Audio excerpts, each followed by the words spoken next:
Segundo livro do profeta Samuel, capítulo de número 11, versículo de número 27. A Bíblia diz: e passado o luto, enviou Davi e a recolheu em sua casa. E lhe foi por mulher, e ela lhe deu um filho. Porém, essa coisa que Davi fez pareceu mal aos olhos do Senhor. Toda a igreja pode ler juntos somente essa última parte.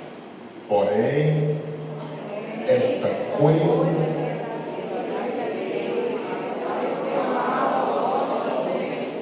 só mais uma vez, todos juntos, já.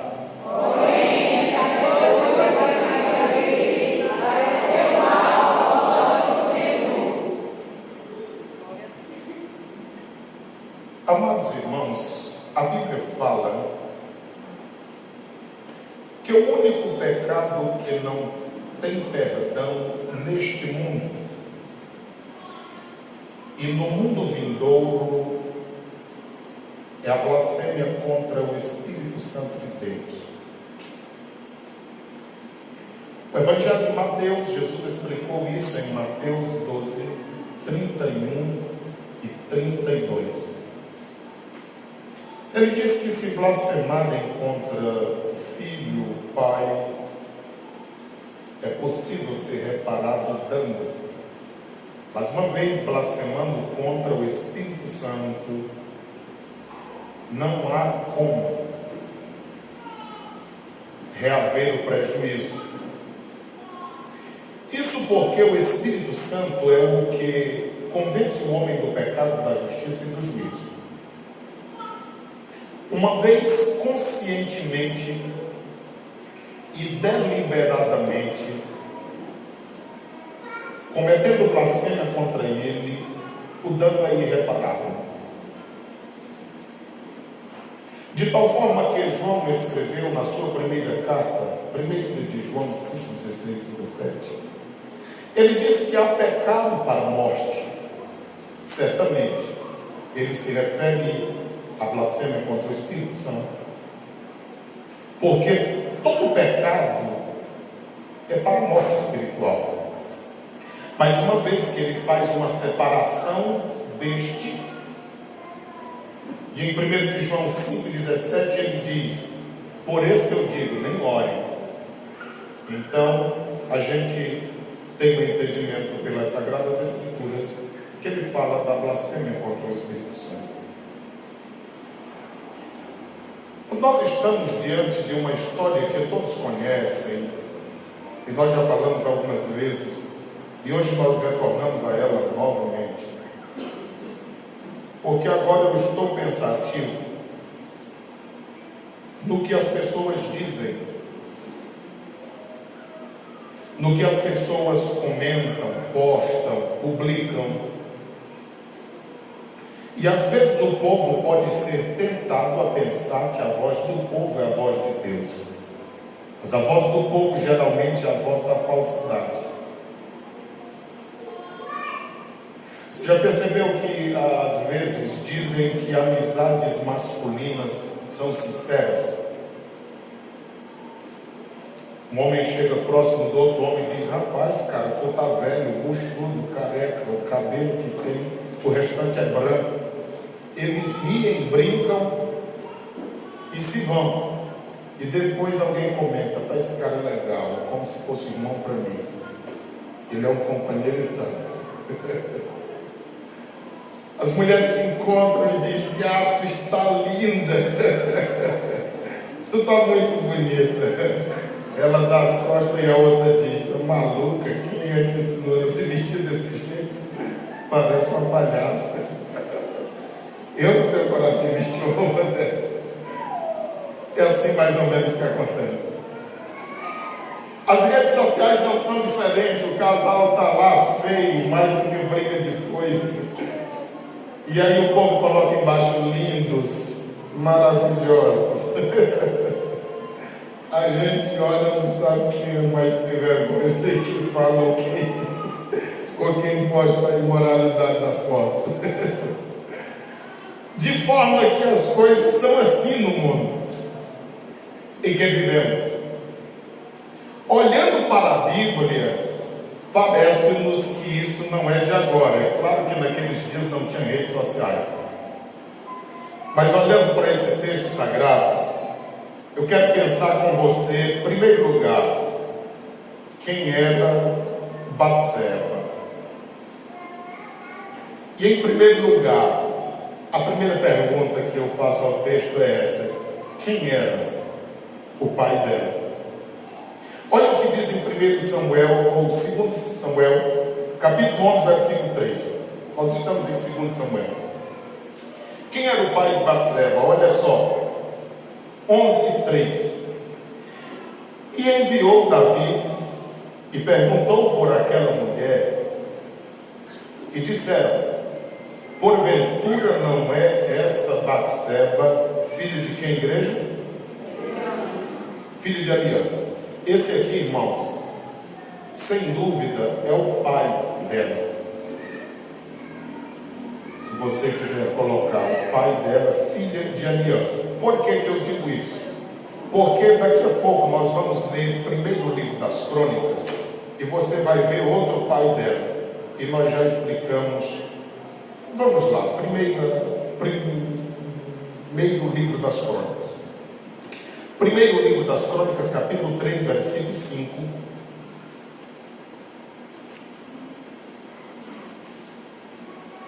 Olha aqui o que diz o texto, 3 e 5. E estes lhe nasceram em Jerusalém. Aqui está falando dos filhos dela, exceto o que Deus puniu com a morte. Olha só, primeiro livro das Crônicas 3 e 5 diz: e estes lhe nasceram em Jerusalém: Simeia, primeiro; Sobabe, segundo; Natã, terceiro; Salomão. Então, 4 filhos, mais aquele que morreu como a forma de punição, então foram 5.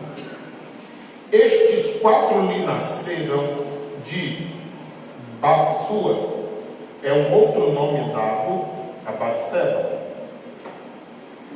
E aí diz aqui, ó, filha de quem? Amiel. Esse aqui certamente é o avô. É porque os irmãos são sabedores de que no hebraico não tem esse negócio de avô, avó. Como ali está falando da linhagem, porque está mostrando a linhagem de Davi, aí está ali, filha de Amiel. Segunda pergunta que nós fazemos é essa: quem foi Batseba? Os irmãos viram aqui pelo menos 2 nomes, Batseba e Batsua. Batseba quer dizer a 7ª filha. Como nós dizemos aos irmãos, que nessa questão de números, biblicamente, muita coisa é considerada. Mas por ser a 7ª filha, também nos significa filha do juramento. Então, filha de promessa. Observe que Batseba não é qualquer uma. Quando diz que o seu nome é Batsua, aí logo o significado é filha das riquezas ou filha da salvação. Observe que ela é uma das poucas mulheres que aparecem na genealogia de Cristo. Uma das poucas. Eu estou lhe mostrando isso para que você veja que quem fracassa não são apenas pessoas desavergonhadas, como muitos pensam. Quem fracassa nem sempre são pessoas que já são propensas ao erro. Mas qualquer ser humano que deixar de orar, ler a Bíblia, consagrar-se a Deus e ser vigilante, poderá fracassar. É por esse motivo que nós não podemos atirar pedra em quem quer que seja. Se pudermos emprestar o ombro para alguém chorar, devemos fazê-lo. Se pudermos estender a mão, quem está na dificuldade, precisamos.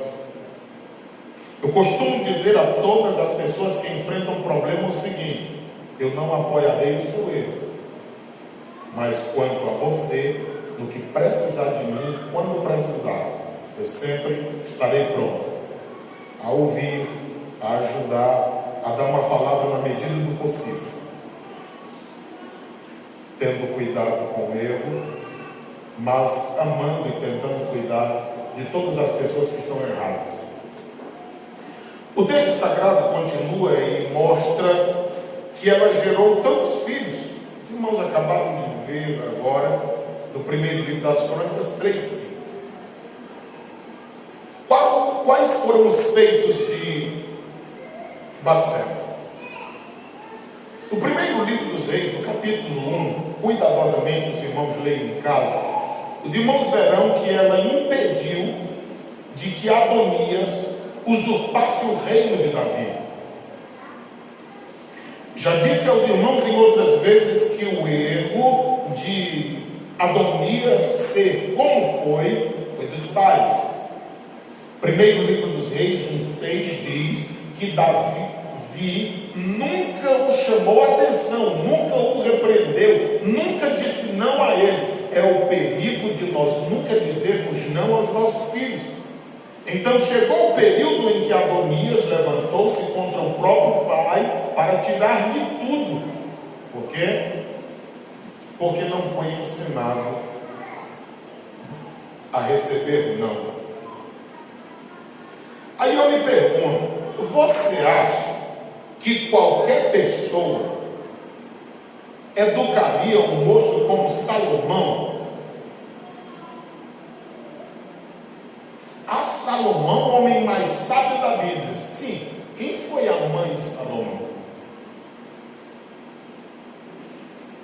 Eu já disse aos irmãos que muito se fala sobre John Wesley. Não admiro tanto John Wesley, admiro a mãe dele, porque ela era mãe de 24 filhos. E ela se dedicou tanto na criação de John Wesley que menos de 10 anos o pastor se viu na necessidade de batizá-lo em águas e apresentá-lo a Deus com responsabilidade quanto à vida dele. Susana tinha 24 filhos.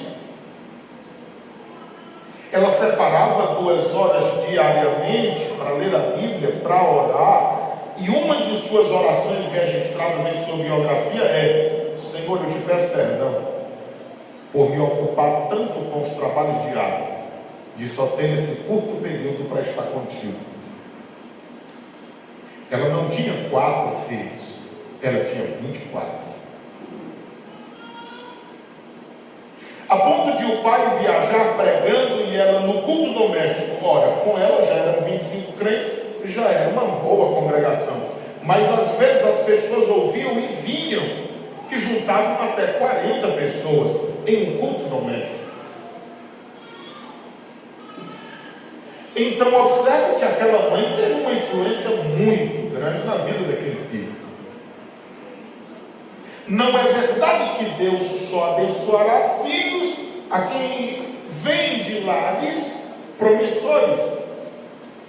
Deus também abençoa quem, já falei aqui há poucos dias, nasceu num prostíbulo, num centro, do que quer que seja, ou até numa boca de fumo. Deus pode. Todavia, nós estamos falando de Batseba e eu quero chamar a sua atenção para ela. Era uma mulher que, ao meu ver, exemplar. Mas eu quero dar um tema para essa mensagem, e o tema é este: não se engane, pecado é pecado. Não se engane, pecado é pecado. Um dos meus maiores temores é que nós acostumemos com o pecado, de forma que não queiramos combatê-lo mais. E se isso acontecer, nós estaremos perdidos. Esses dias eu saí 2 finais de semana Eu vejo que as pessoas olham com espanto por causa da forma que pregamos biblicamente. Há pessoas que nós notamos a reprovação na face. Há outros que ficam felizes por ainda se pregar a Bíblia, embora que sendo muito difícil. Todavia nós caminhamos para dias, irmãos, muito complexos. E nós estaremos finalizando domingo uma lição importantíssima, falando sobre as sutilezas. E aí no outro domingo nós já iniciaremos uma sobre os juízos divinos, no livro do profeta Ezequiel. Então não acostumemos com o pecado. Em primeiro lugar, Davi viu alguma coisa. 2 Samuel 11:2 está escrito: e aconteceu a hora da tarde que Davi se levantou do seu leito. Por quê? Porque o versículo 1 explica que era o tempo de os reis irem à guerra. No primeiro livro das Crônicas, no capítulo 20, versículo 1, mostra que Davi foi por um ano em casa, irmão. Não foi um dia, uma tarde, uma guerra. O livro das Crônicas faz referência que foi um ano inteiro. E a Bíblia diz, sendo o tempo em que os reis deveriam ir à guerra. Irmãos, como crentes, nós não podemos baixar a guarda. Pai de família, mãe de família, jovem, adolescente, criança, se nós decidimos servir a Deus, aonde estivermos, com quem estivermos, o que estivermos fazendo, sempre estejamos ligados com o Pai, porque quem disse foi Paulo, 1 aos Tessalonicenses 5,17, orai sem cessar. Você não precisa estar de joelhos, nem muito menos de olhos fechados. Aonde você estiver ou for, você pode estar ligado com Deus, dizendo, Senhor, eu quero a tua presença, eu quero comunhão contigo, eu quero me aproximar do Senhor. A gente precisa levar a sério isso. No caso contrário, o adversário ele está procurando apenas uma oportunidade. E na primeira que ele tiver, ele tentará nos destruir. Então Davi fica por um ano, segundo o que está no livro das Crônicas, e aqui não se especifica desta forma, mas diz que ele estava em casa. Levantou-se do seu leito, 11:2, andava passeando no terraço da casa real e viu. Que coisa! Viu do terraço da sua casa. Ele viu que não deveria, mas viu. Já mostrei aos irmãos que um dos prejuízos que a visão pode causar, dentre eles muitos, é exatamente a soberba da vida, a concupiscência da carne.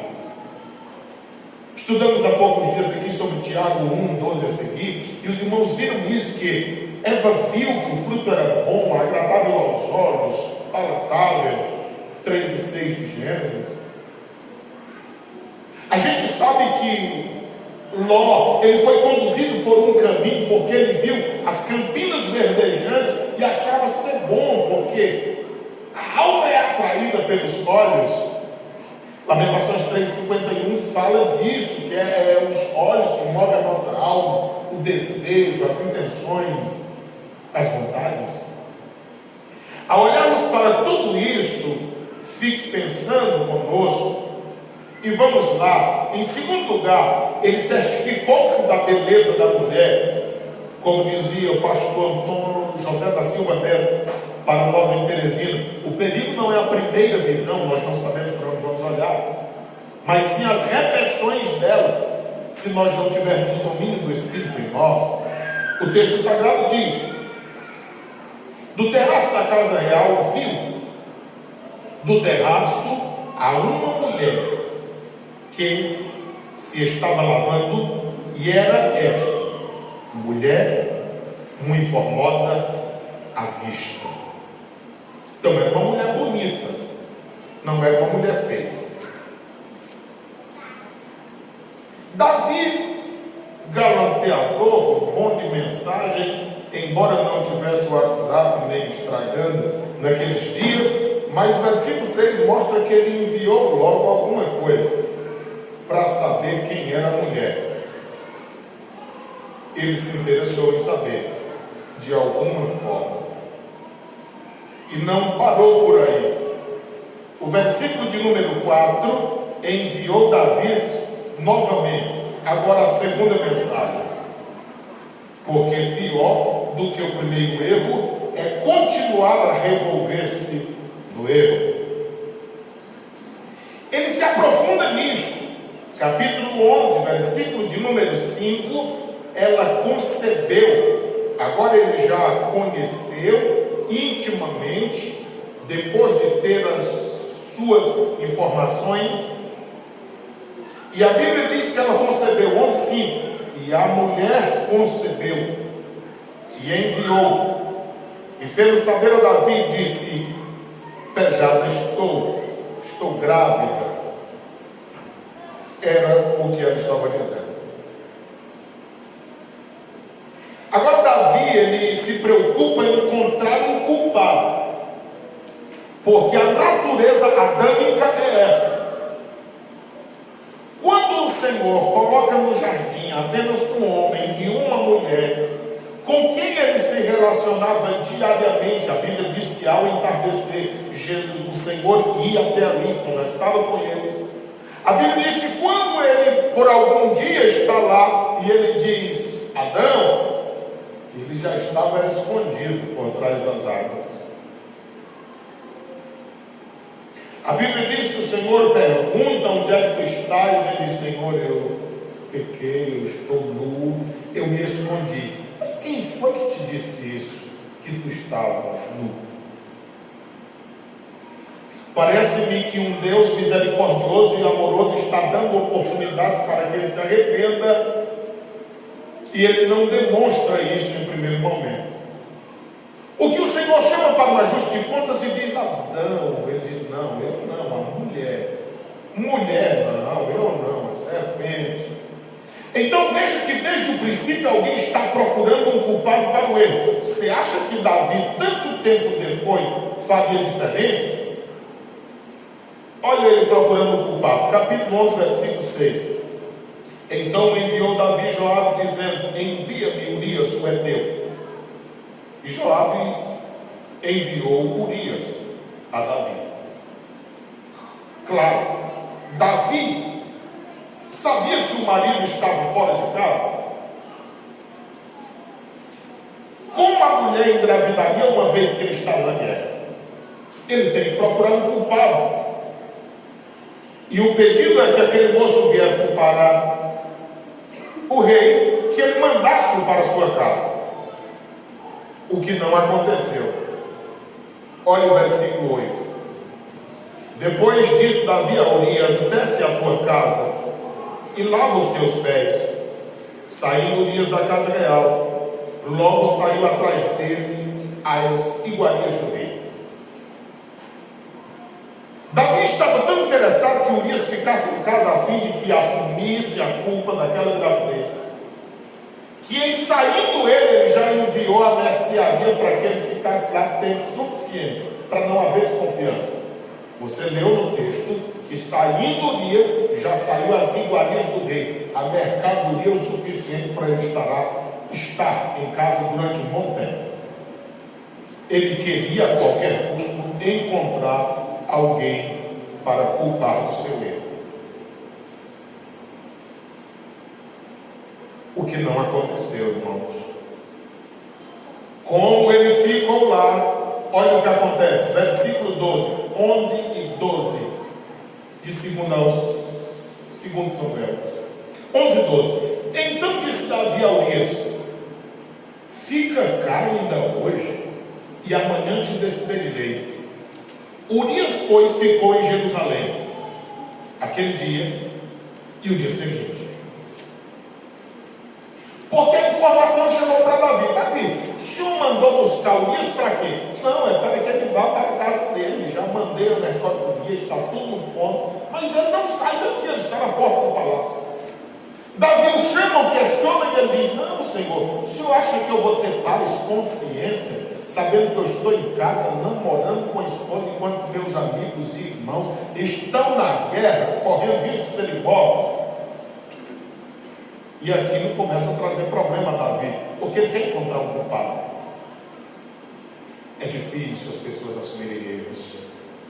Sempre elas estão à procura de alguém culpado. Mesmo que as suas consciências lhes digam, como diz Lamentações de Jeremias: de que se queixa o homem? Cada um queixe-se dos seus próprios males, da sua própria maldade, dos seus próprios pecados. Lamentações 3:27, se não me engano. Mas o texto sagrado diz o seguinte: olha o versículo 13. Davi o convidou, e comeu, e bebeu diante dele, e depois o embebedou. E à tarde saiu a deitar-se na sua cama, como os servos do seu senhor. Olha aí, porém, não desceu à sua casa. O que nos dá a entender o texto é que Urias está bêbado, está alimentado, mas ele não desce à sua casa. Ele fica no alojamento do Palácio Real. E isso vai complicando a vida de Davi. E quando eu leio esse texto, eu trago uma aplicação para nós. Até mesmo os bêbados, ou os inocentes, porque Urias era inocente daquela situação, e ele estava embriagado para que pudesse assumir. Mas até mesmo os bêbados e os inocentes, eles testemunharão contra os nossos pecados. Até mesmo bêbados ou inocentes, eles saberão quando nós estivermos errados. Eu fico olhando para esse texto e pensando assim: aos nossos olhos, quem fez pior? Saul, que desobedeceu a Deus? Ou Davi, que desobedeceu a Deus? Saul, que desobedeceu a Deus? Ou Davi, que desobedeceu a Deus, adulterou, matou um homem, porque ainda que ele não tenha atirado contra ele, mas ele escreve uma carta, manda por ele mesmo, Urias, que se ele não fosse um servo fiel, ele não levaria aquela carta, mas como servo fiel ele leva, entrega para o chefe que estava na batalha, e o que tinha na carta era: coloca ele na frente, no lugar mais perigoso que tiver, tira todo mundo que possa protegê-lo, para que ele morra logo. E ele leva a carta, ele não sabe o que está escrito, e ele nem violou a carta para saber, e ele acaba morrendo. Aos nossos olhos, quem fez pior? O Saul, que desobedeceu, ou Davi, que desobedeceu, adulterou e matou, e ocultou o erro por tempo, até que o Senhor resolveu incomodar um dos seus profetas, e foi até Davi com uma dura palavra. E só assim foi revelado o erro. Qual é a diferença entre Davi e Saul?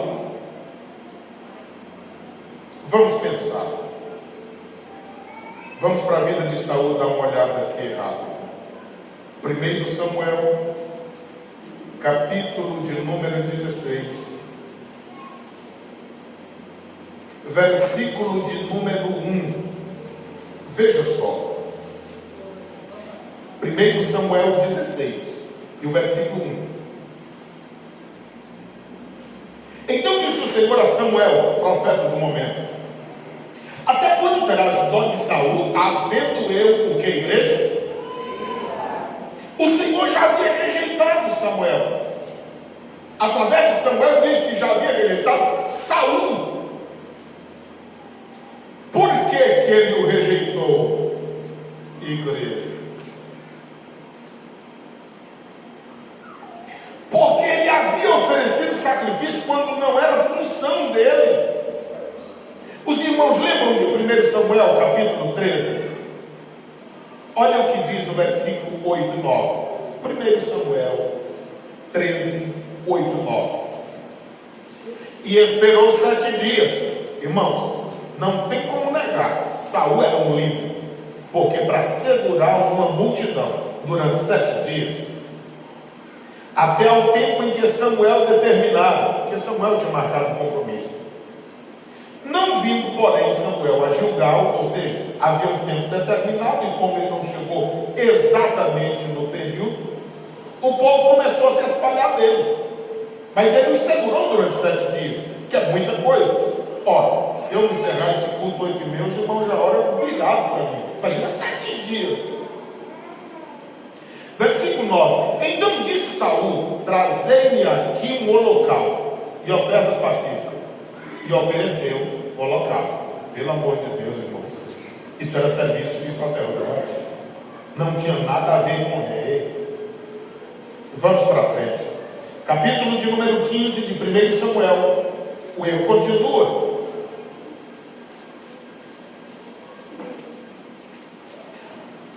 Samuel 15:3. Vai, pois, fere Amaleque e destrói totalmente tudo que tiver. Não lhes perdoe. Porém, matarás desde o homem até a mulher, desde o menino até aos de peito, ou seja, até as crianças que estivessem sendo amamentadas, desde os bois até as ovelhas, desde os cabelos até aos juramentos. Por que isso, igreja?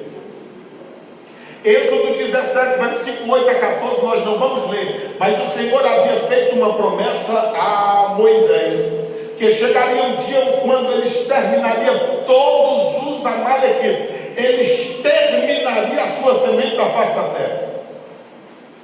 Eu tenho dito aos irmãos que Deus separa homens, pessoas, mulheres, quem quer que seja, como seus servos, e ele tem um tempo determinado, um local determinado para uma obra específica. A nossa preocupação não é no que ficou para trás, no que tem por vir. A nossa preocupação é em fazer o que tem que ser feito agora. O que Saul parece não estar preocupado até então, porque ele já vem quebrando princípios. E nós devemos lembrar que a Bíblia é um livro de princípios, de leis, de regras, não apenas um livro de histórias. Todos os irmãos são sabedores de que preceitos mudam, mas princípios eles são permanentes. Preceitos, uma lei pode ser revogada, pode ser mudada, pode ser incrementada, mas o princípio dela permanece. As leis do Antigo Testamento nós não as cumprimos hoje, mas os princípios de todas elas estão eternizados nas tábuas do coração de todo homem e de toda mulher que serve a Deus. Embora não a cumpramos cabalmente, porque eram sombra do que havia de vir, todavia, os seus princípios eles são eternos. A Bíblia mostra, 1 Samuel 15, versículo 8 e 9, e tomou vivo Agag, rei dos amalequitas. Será que Saul era interesseiro? Ele começou do trono a poupar, porém a todo o povo destruiu ao fio da espada. E Saul e o povo perdoaram Agag, ao melhor das ovelhas, olha só, ao melhor das vacas, e às da segunda sorte, e também aos cordeiros, e ao melhor que havia, e não os quiseram destruir totalmente, porém, a toda coisa vil e desprezível destruíram totalmente. Irmãos, quando eu leio esse texto, eu consigo ver que Saul nem convertido era. Vamos lá, olha o versículo 15. Então disse Saul de Amaleque: as trouxeram porque o povo, você percebe que sempre a culpa de Saul coloca no povo, ou seja, não havia nenhum arrependimento nele, perdoou ao melhor das suas ovelhas, das suas vacas, a oferecer ao Senhor quem? Ele está falando com Samuel. O Deus de Samuel era o Deus de Israel, sim ou não? Mas Saul está dizendo que não é Deus dele, ele está dizendo que é Deus de Samuel. Certo? Versículo 21. Mas o povo, novamente, a culpa está no povo. Versículo 21. Tomou do despojo das ovelhas, das vacas, o melhor do interdito para oferecer ao Senhor quem? Ele está falando com Samuel, mas ele disse que Deus é o Deus de Samuel e não o dele, Saul. Olhe para o versículo de número 30. Versículo 30. Quando Saul parece que está reconhecendo o erro, ainda é com interesses pessoais, egoístas, humanos. Veja só, versículo 30. Disse ele então: pequei. Ele assume. Agora o que ele quer? Honra. Desde quando alguém em pecado merece honra? A não ser a correção, o arrependimento verdadeiro e a reconciliação para que tenha uma vida com Deus. Mas ele diz: eu pequei, agora eu quero ser honrado. Porém agora, diante dos anciãos, olha de quem ele queria honra, e diante de quem? Diante dos anciãos, diante do meu povo, todo o povo de Israel, diante de todo Israel, e ainda queria a companhia do profeta. Agora volta comigo, porque se tu não voltar comigo, o povo vai saber que eu estou em pecado. Logo, se tu voltar, vai dar a entender que tu está apoiando o que eu cometi. Versículo de número 30, continuando. Para que adore ao Senhor quem? Deus de Samuel e não Deus de Saul. Esse homem era convertido, irmão. Já pregamos alguma vez aqui no capítulo 28, ele foi atrás de uma macumbeira. Ele disse: Deus não fala comigo. Olha, Saul conseguiu encontrar culpa, erro até em Deus. Ele disse: Deus não fala comigo. Ou seja, o problema não era dele, o problema era de Deus que falava com ele. E por esse motivo ele foi procurar uma feiticeiro. Irmãos, quando a comunhão com Deus é cortada, você pode fazer tudo aparentemente certo, mas se tiver cortado aqui para cima, nada vai dar certo. Pode parecer tudo correto, pode parecer tudo certo, mas isso, o corte da comunhão com Deus é coisa gravíssima. Nós precisamos e devemos lutar por permanecer com a comunhão com Deus, porque o corte dessa comunhão é algo terrível para nós. Agora vamos ao versículo 22, para nós entendermos a falha de Saul, além destas que apontamos pela Bíblia. 15:22 de 1 Samuel. Porém Samuel disse: tem porventura o Senhor tanto prazer no holocausto? Porque Saul sacrificou até.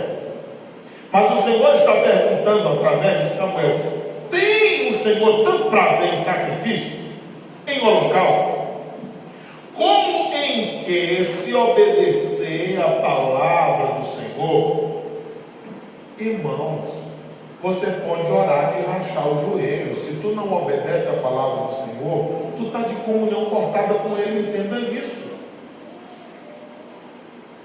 Você pode trabalhar na casa do Senhor de estourar os lombos, mas se tu não consegue obedecer a palavra de Deus, tu estás em prejuízo. O texto sagrado segue e diz assim: eis que o obedecer é até melhor do que eu sacrificar. Vamos lá, vamos escolher o que a gente vai fazer. Eu vou passar o dia orando na igreja e eu venho para cá em pecado e vou sair daqui para pecar? Ou eu vou deixar de sacrificar e vou procurar obedecer? É claro que maravilhosíssimo é se orarmos e obedecermos, a nossa vida crescerá em extremo. Mas às vezes alguém pensa que uma coisa anula a outra, e as coisas não funcionam assim, porque Deus trabalha com princípios. O que sela a nossa vida de sacrifício a Deus é a nossa vida de obediência à palavra. Observe que há alguém com a vida toda desmantelada e diz: mas eu falo em língua, eu tenho o dom de línguas. Desde quando isso é garantia de comunhão com Deus? Alguém diz assim: eu posso passar um ano desviado, mas se eu voltar hoje para a igreja, entregar o microfone na minha mão, prego, que é uma coisa. Sim. E se Jesus volta nesse um ano que está distante dele? Então são coisas que, se a gente sirva, nós estamos no culto da família. Sim, eu estou falando do adultério de Davi, que foi uma situação que ele destruiu uma outra família para poder aparentemente se dar bem, quando ele tinha várias mulheres. E ele está muito bem obrigado com o seu pecado de estimação, e ninguém vai lhe dizer nada, afinal de contas ele é o rei, ele é o salmista, ele é o homem de Deus, e eu não sei, a Bíblia não diz, mas quem sabe ele está dizendo, uma mulher espiritual como Batseba, com todos esses requisitos que nós já falamos aqui, ela vai me ajudar no meu reinado, no meu ministério, vai ser uma coisa. Porque é isso que acontece. As pessoas estão em adultério, as pessoas estão em prostituição. Uma mensagem como essa as incomoda, as fere, as deixa desconfortáveis, mas elas dizem: nós fazemos o culto doméstico todos os dias, nós lemos a Bíblia todos os dias, até mais do que quem está na igreja todo dia. O que é isso? É sacrifício, mas é a obediência à palavra.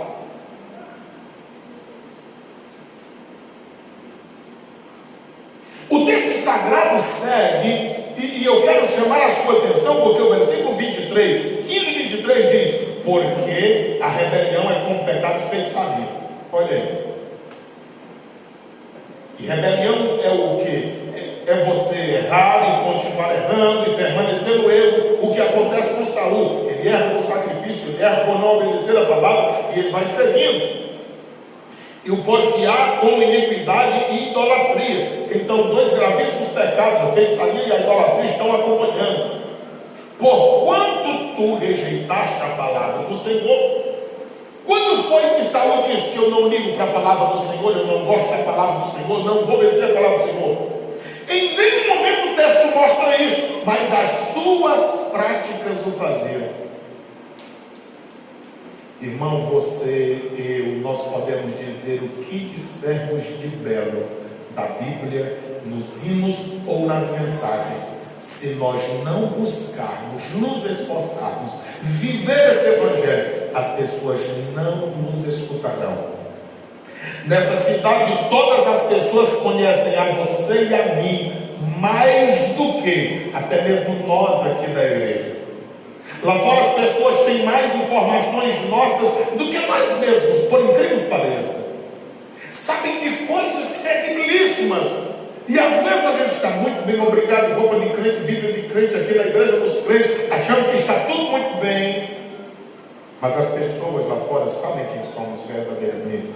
Eles nos conhecem. Eles têm informações. A palavra do Senhor está aqui a nos mostrar.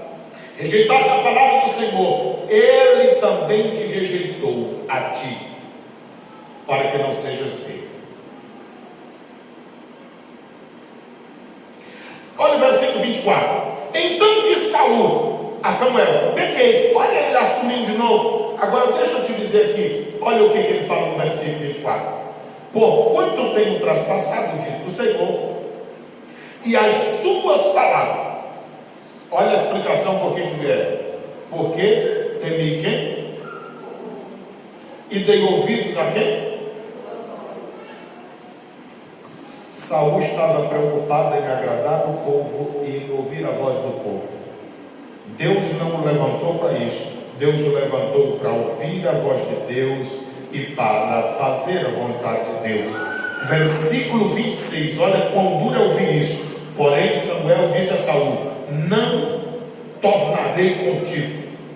Tu rejeitaste a palavra do Senhor. Já te rejeitou o Senhor, para que não sejas rei sobre Israel. Irmãos, isso aqui no dia de hoje daria uma confusão. Eita, e Samuel é homem de Deus, mas não apoiou o bichinho, não foi com o bichinho, não ajeitou o bichinho. Ele tinha que ajeitar o bichinho, mas Samuel disse: meu irmão, tu está fora da palavra, eu estou fora de ti. Tu quer seguir esse caminho do erro, então tu vai só, eu não contigo.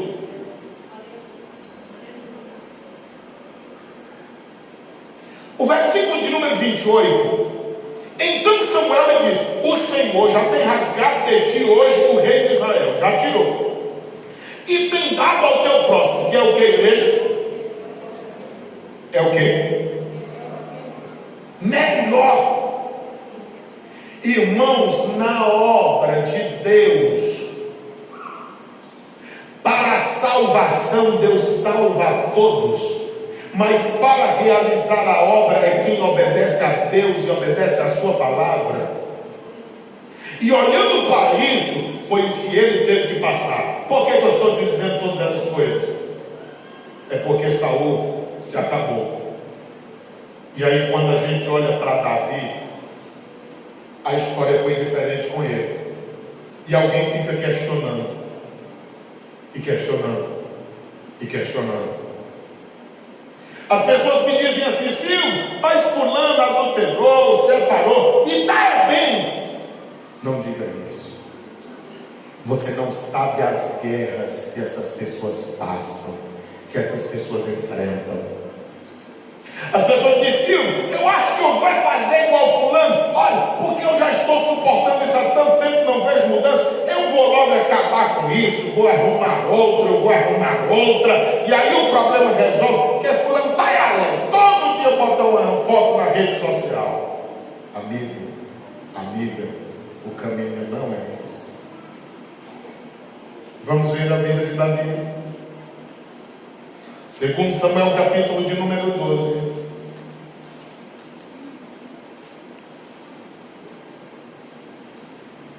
O versículo de número 10 está escrito: agora, pois, não se apartará a espada jamais da tua casa, porquanto me desprezaste e tomaste a mulher de Urias heteu, para que te seja por mulher.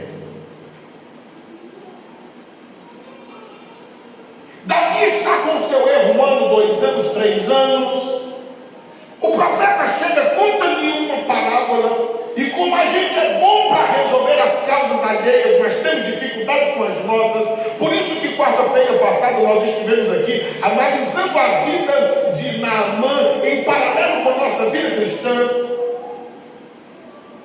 Então ele olha e diz: esse homem é digno de morte. Natan diz: esse homem é tu, rei. O que é? Que impacto teve o rei? Achando que estava tudo muito bem, obrigado. Eu me lembro do apóstolo Paulo, quando ele diz que há erros que são descobertos aqui para serem resolvidos.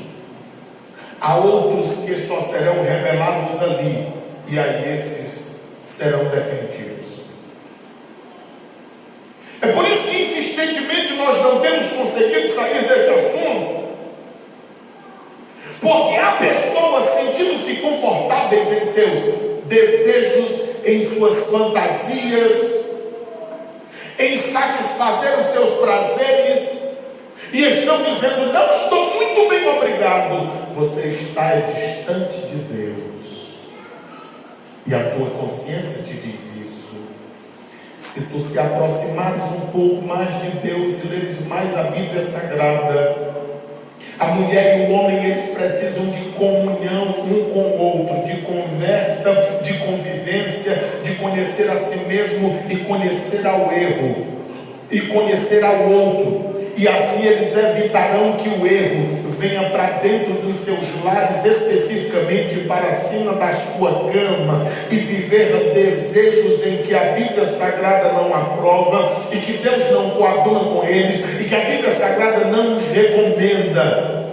E são muitíssimas pessoas que estão emaranhados nesse laço, embaraçados por esta sutileza do adversário, que entre marido e mulher ou quatro paredes vale tudo. Não é assim que as coisas funcionam. Se você tiver comunhão com Deus, com a palavra de Deus, o teu relacionamento não precisará de lixo, porque você já tem o Espírito de Deus na vida, a convicção de que é salvo na pessoa bendita de Cristo, e com aquilo que Ele é o bastante, você estará bem consigo mesmo, com quem está em sua volta e com Deus que fez os céus e a terra.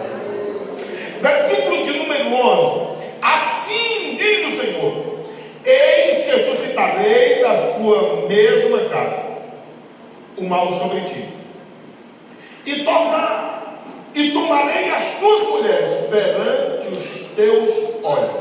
Isso aqui quem fez não foi outro, foi o filho dele. E as darei ao teu próximo, foi o filho dele, o qual se deitará com duas mulheres perante este sol. Foi o que um dos filhos dele fez. Perante a luz do dia, pegou as mulheres de seu pai e fez o que fez. Versículo 12: porque tu o fizeste em oculto. Até aqui o pecado de Davi estava oculto.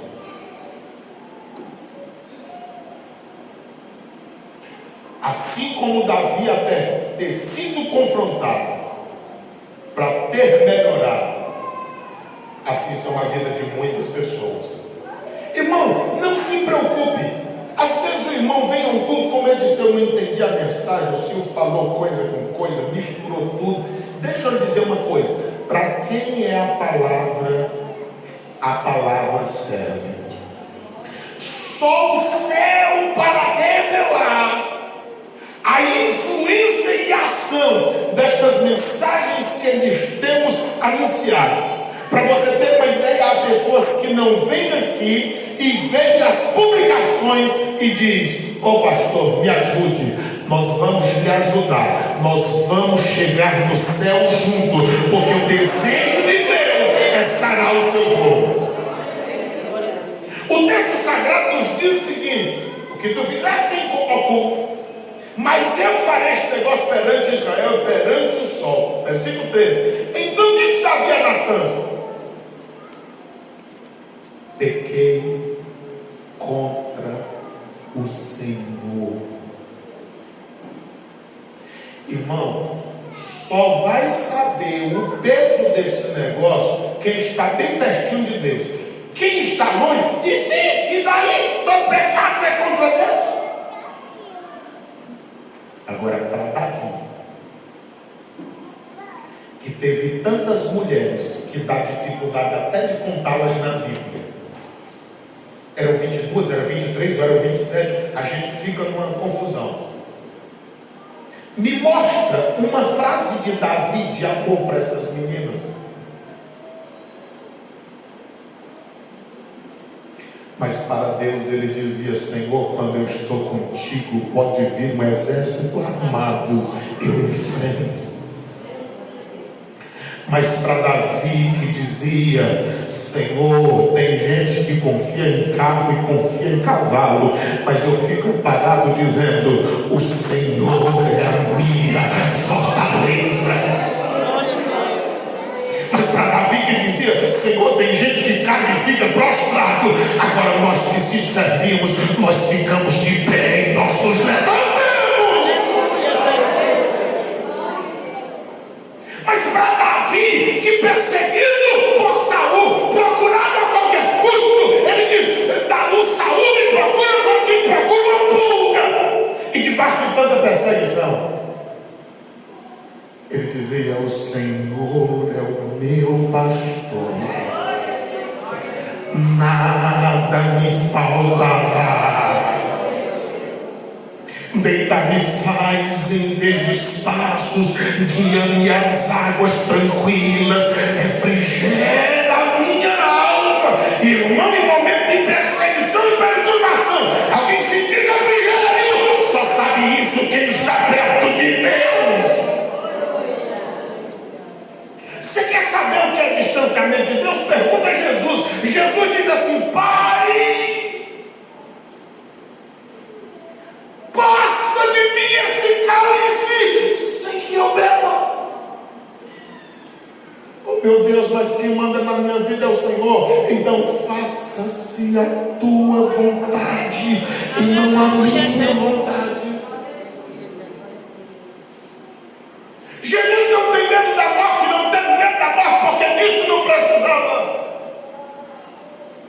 Ele chegou a dizer: você só tem poder sobre a minha vida porque meu pai deixou eu entregá-la, mas daqui a 3 dias eu vou reavê-la. Ele não tinha motivos para ter medo. Mas Jesus nunca ficou distante do Pai. Ele sabia que quando assumisse as minhas e as suas culpas na cruz do Calvário, o Senhor teria que deixá-lo, porque o Senhor não suporta pecado, nem mesmo no seu Filho. É quando ele dá um dos piores brados que a humanidade já ouviu, quando ele diz: Deus meu, Deus meu, por que me desamparaste? Oh, se todos nós temos convicção que Ele não nos abandona, quem disse foi Ele: eu estou convosco todos os dias até a consumação dos séculos. E quantas vezes nós não dizemos: Senhor, o Senhor nos abandonou, Senhor, o que acontece? Que eu estou com essa tristeza profunda, Senhor, porque eu não estou vendo nenhuma esperança para a minha vida. E Deus não lhe abandonou, porque se Ele tivesse abandonado, você não suportaria. Nos momentos em que você passa aparentemente mais difícil, Ele está com uma criança, como um pai cuida de uma criança, Ele está contigo no colo. Do caso contrário, você não estaria aqui, você já teria entrado no desespero, já estaria pior do que o que está. Esta palavra nesta noite é para te mostrar que Deus está contigo, Ele vai continuar te ajudando.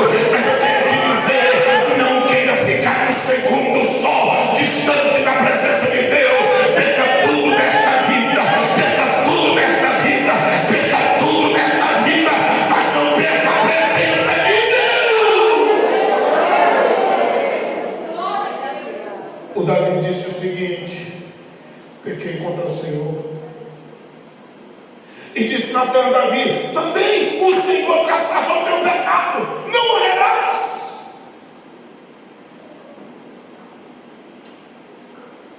Davi está com um homicídio nas costas, Davi está com um adultério nas costas, mas o arrependimento dele é sincero, profundo. Ele assume os seus erros e ele diz: eu pequei contra o Senhor. Davi não mete povo ninguém no meio, Davi não acha ninguém culpado. O negócio é ele e Deus. Se bem que ele procurou um culpado, mas não teve nenhum espaço. Agora ele está dizendo: o pequei foi contra o Senhor. Então Natan diz: pois o Senhor traspassou o teu pecado, tu não morrerás. Versículo de número 14: todavia, porquanto com efeito deste lugar sobremaneira que os inimigos do Senhor blasfemem. Alguém diz: Deus não lança nada em rosto. Escute isso: Deus não lança nada em rosto enquanto você está de pé na presença dele. Quando tu caíres, a primeira coisa que ele lembra: Davi, eu te tirei lá de trás das ovelhas. Davi, eu te fiz rei da nação mais importante da face da terra. Davi, eu te dei tantos livramentos e te dei tantas vitórias. Por que tu fez isso comigo, Davi?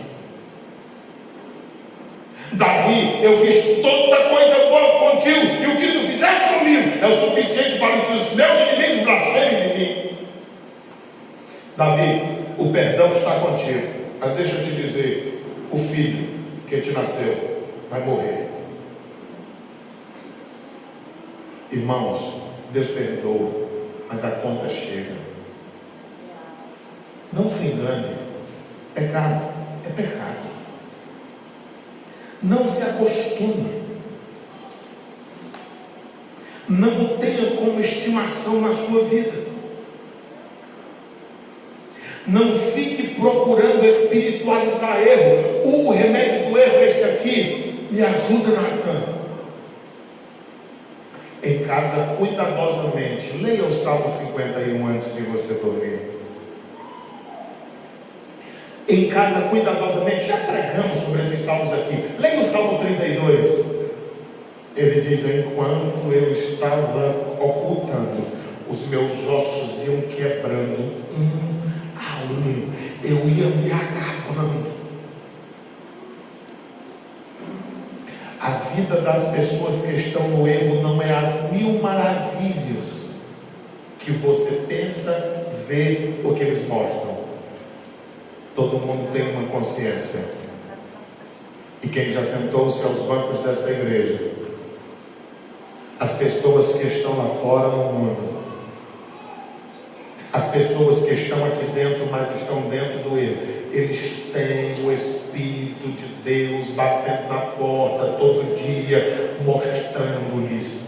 Eles podem viver, eles podem ir, podem vir, mas a sua consciência está dizendo: mentiroso, mentirosa, tu sabes que não está bem, procura te consertar. Aí a pessoa fica para cima e para baixo. Ei, o que tu acha? Tu acha que é prejudicial ou não? Ei, o que tu acha? Eu entendo assim, eu acho assim. E a consciência está dizendo: tu vai morrer desse jeito, procura te consertar, te ajeita, coloca a tua vida no altar. E a pessoa querendo se enganar. Não se engane, pecado é pecado. Quem foi que entendeu essa mensagem? Fique de pé em nome de Jesus Cristo. Tem alguém nesta noite que deseja entregar a vida a Cristo?